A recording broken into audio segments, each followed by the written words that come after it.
And now to our first conversation. Definitely, this is a trending matter right now. State of the states and the subnationals. Enugu State has been ranked as the most fiscally viable subnational government in Nigeria. State most likely to survive without federal allocations. That's according to Budget State of States 2025 report. It's a remarkable milestone, especially in a time when most states depend heavily on FAAC disbursements. Today we speak with the Honorable Commissioner right there, that's in Enugu State. To be joining me via Zoom, Dr. Nathaniel Emeka Urama is Commissioner for Finance and Economic Development in Enugu State. I guess we're trying to hear it now from the horse's mouth at this point. Great to have you on the show, sir. Good morning. Thank you so much. And congratulations on this. Listeners. Yeah, congratulations on this ranking. I guess this is quite the feat at this point, being able to survive without, FAAC allocations. So the report names Enugu as the state most capable of surviving without FAAC allocations. What would you say are the major policies enacted by this government to actually get you to this stage? All right, thank you, and good morning, Nigerians. Yeah, I think I will start by telling you that what happened in Enugu State is a planned something, is in accordance with our plan.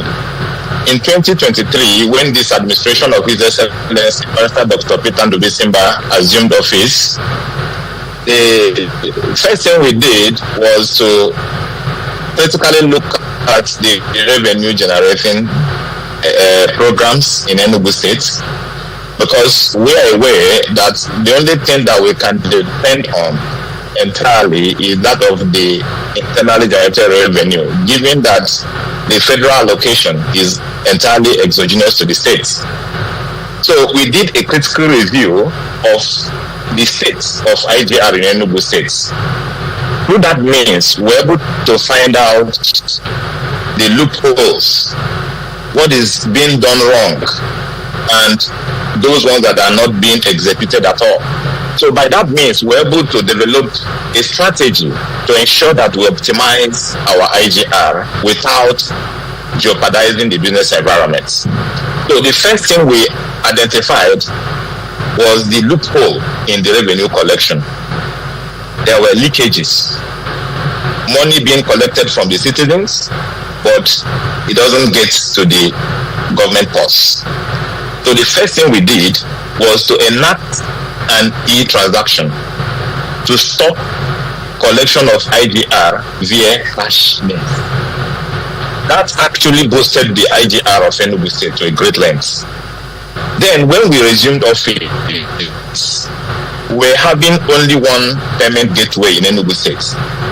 And when the payment gateway is down, you find out that it will be difficult for people who are willing to pay their tax to be able to do that. So to avoid this problem, the second step and from having to the 6 we are currently having. Sorry, I can hear you, but we lost you for a moment there with the internet freezing for a moment there. But by understanding some of these strategies, blocking leakages, so that means I guess the government was getting the correct revenue. What I said is that the second step we took was to expand the payment gateways. From the one payment gateway we had, we are now currently having 7 of them.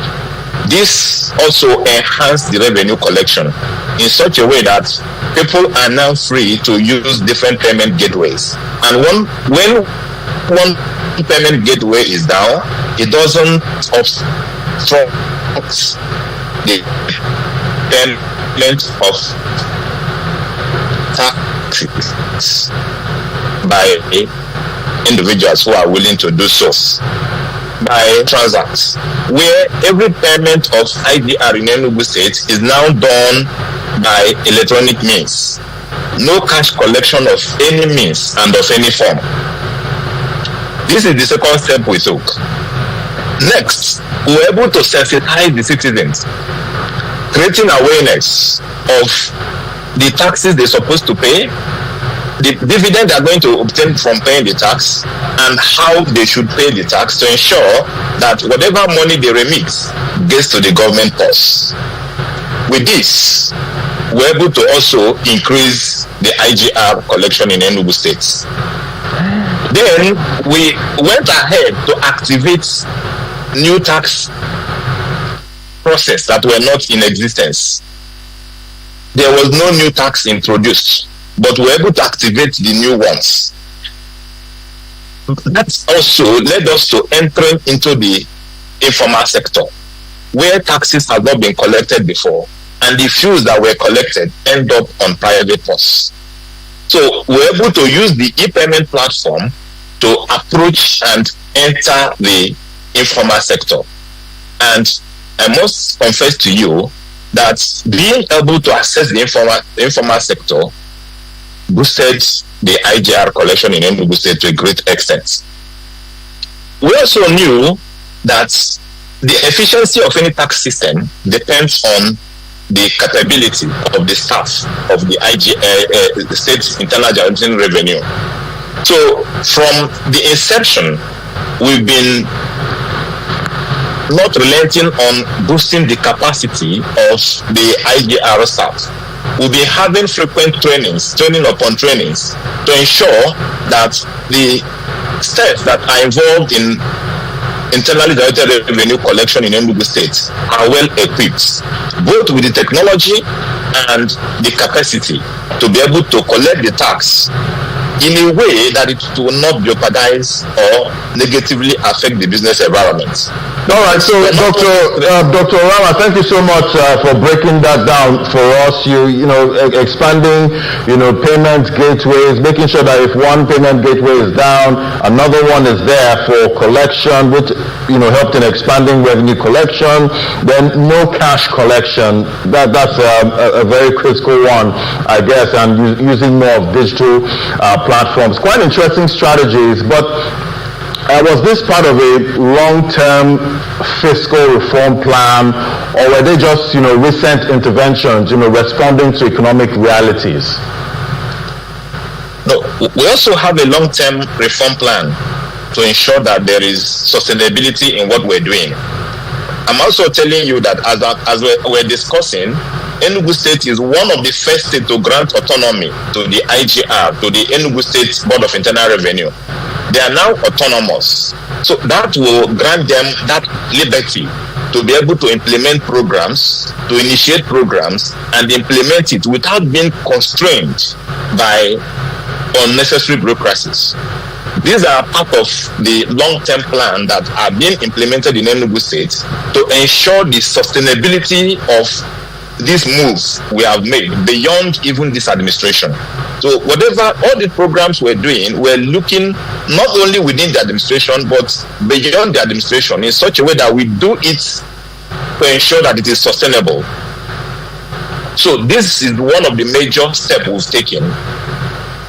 Okay, ensuring a long-term plan of these programs. All right, so talk to me more now about how much you've grown, IGR over the past years as internally generated revenue, and I also want to know what sectors are contributing the most, to this performance in Enugu State. Sorry, I didn't get you clearly. Yes, I'm trying to understand the amount of IGR you've been able to raise, as a state, so far in the past few years, and what sectors are contributing the most, to your IGR in the state. Okay, let me give you the history. By 2022, the total IGR collected in Enugu State was 26.8 billion. And the growth rate from 2021 to 2022 was just 0.3%. By 2023, we started halfway 2023. The IGR increased from 26 billion to 37.9 billion. That is a 40% increase. By 2024, the IGR increased to 180.5 billion naira. That is 381%. And that is actually what led to the position that the Enugu State took.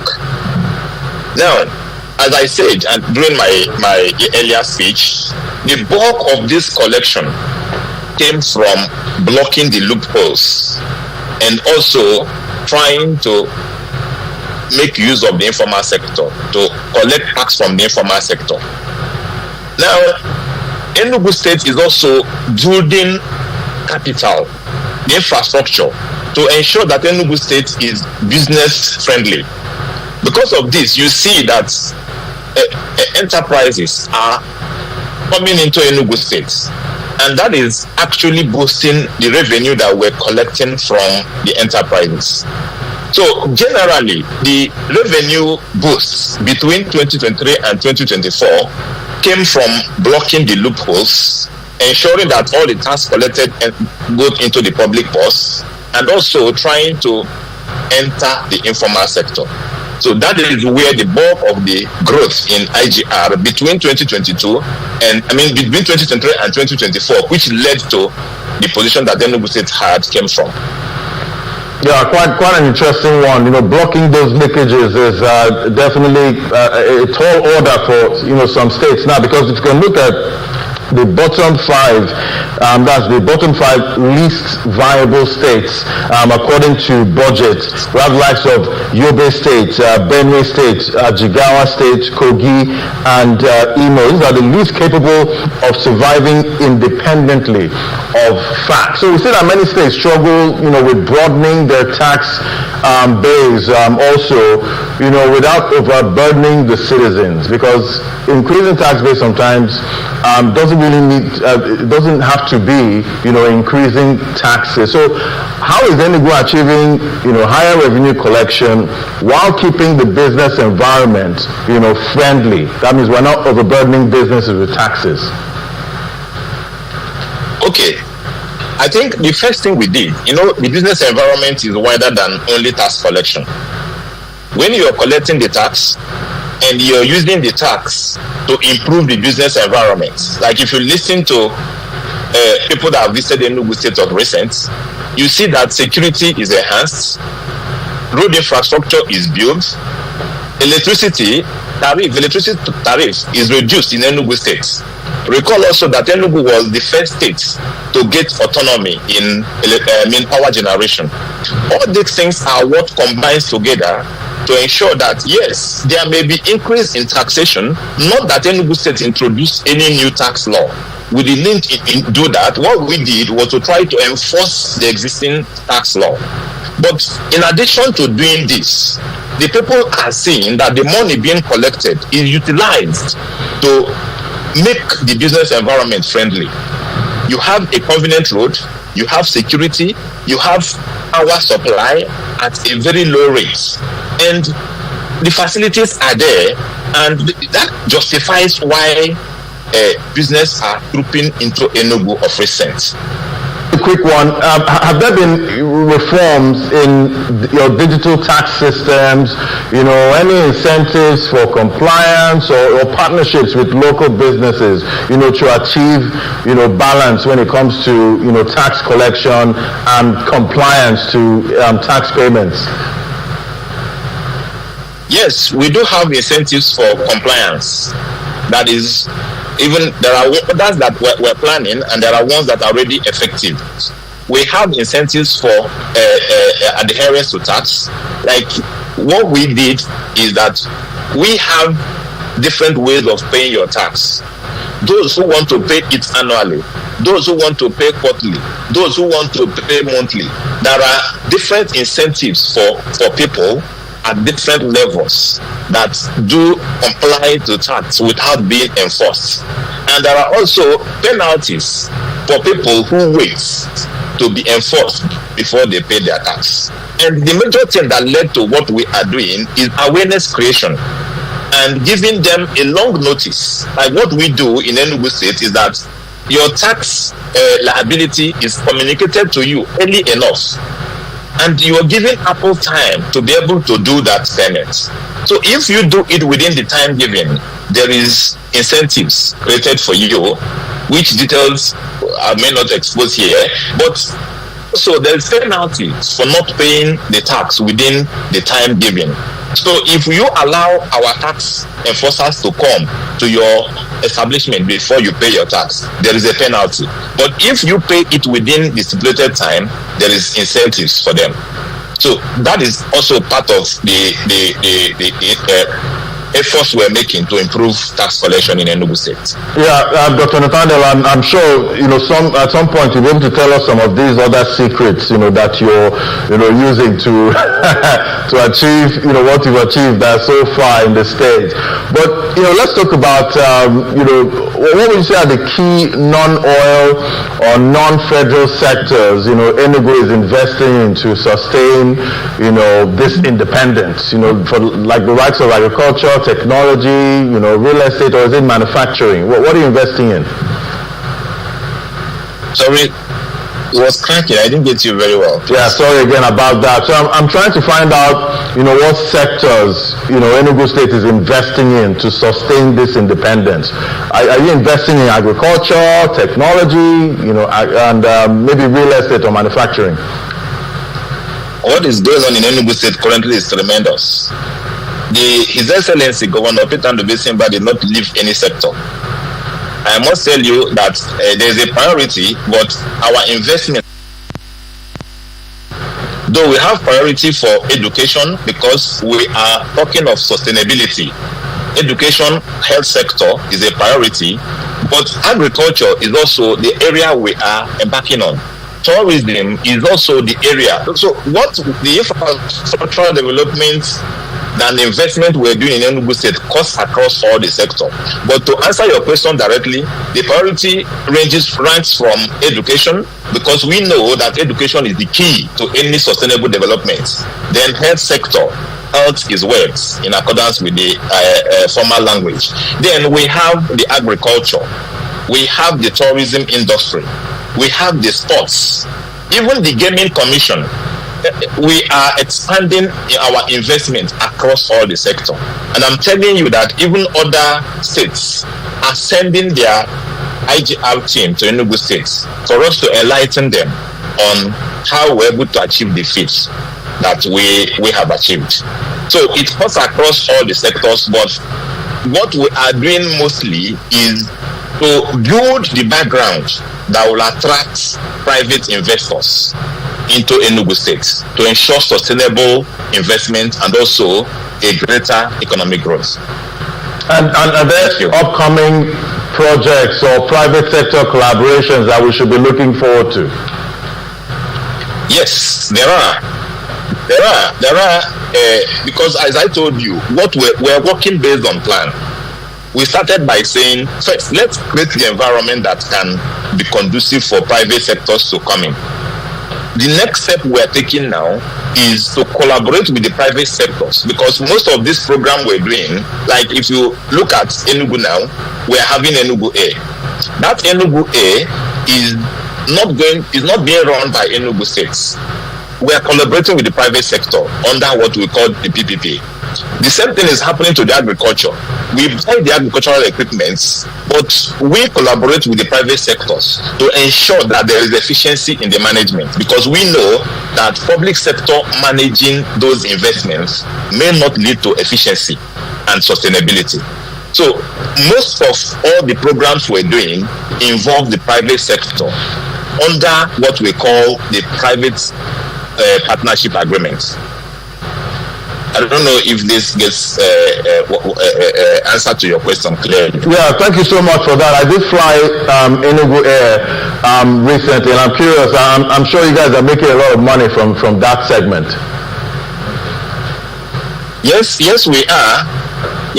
But you should also know that there is time for investment and there is time for reaping. What we are doing now is that we are investing. We are sure that the time for reaping is coming, when all these are going to reflect into increased IGR. To be honest with you, the plan of His Excellency Dr. Peter Ndubuisimba is to ensure that Enugu State can not only sustain their recurrent expenditure, but even capital expenditure without going to Abuja. That is the Fantastic. plan. All right. By the time all our investment now rise up now, by the time we start reaping from all this investment, both in education, both in health, in agriculture, in tourism, and everywhere, you will see that this, though a bogus plan, is realistic. Fantastic, and definitely we'll keep our eyes on Enugu State to continue to watch how you manage to keep this up. Thank you so much. It was great having your perspective, Dr. Nathaniel Emeka Rama is the Commissioner for Finance and Economic Development, Enugu State. Thank you for giving us some of your secrets there on how you're able to get this ranking on the budget index there. Thank you so much, sir. Thank you. Thank you. All right, we'll take a break now. When we come back, we'll find out what's playing out in the commodities market with oil and definitely the latest rate cut in the U.S. That's in a moment. Just stay with us.